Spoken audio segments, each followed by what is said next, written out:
I'm Reed. And I'm Florence, and we partnered up with Durex to dive into the existing problems around masculinity. In this episode, we talk about what it means to be a man, including toxic masculinity and the challenges men face today. And for that, we've come to see an inspiring coach.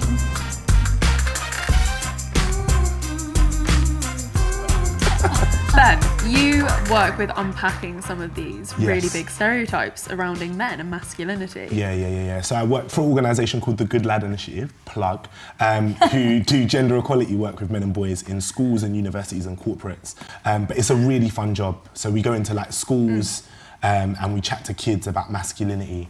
And then we go into universities and talk to young guys about masculinity and what it's like to be a guy in that environment. And then we do the same stuff in corporates with amazing. like older dudes. Yeah, it's fun. You hear a lot about consent revolving around women, but even though that's a really important conversation to have, we don't really talk about men and consent. We never talk about consent for guys. Do you know what? It wasn't till I was like deep into my 20s that I realised that consent was something that I could give. And I think the conversation, like almost all of the kids we speak to have no idea that they're allowed to give consent.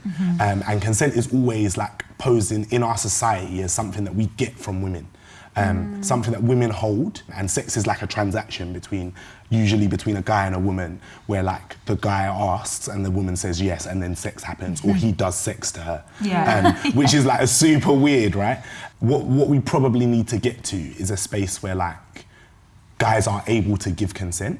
Because I know even for me as an adult, like I feel like it's super weird to say no to sex. Like if someone wants to have sex, I feel pressure to like always want to do it. Imagine it as a teen.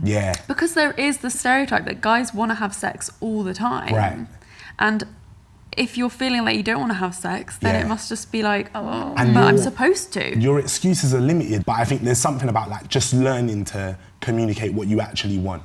And I read something really interesting the other day actually that was saying that men really struggle to identify what makes a good sexual experience.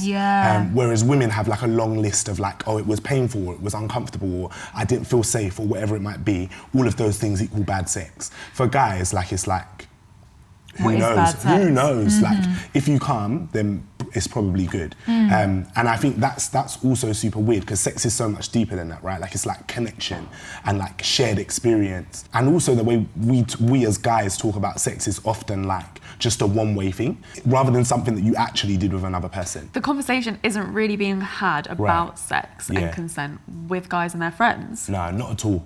Never with our friends. Even when you talk to your friends about sex, you're usually talking about how many people you've had sex with or what you did, but never about like how enjoyable it was or what it felt like or what was good or what was bad.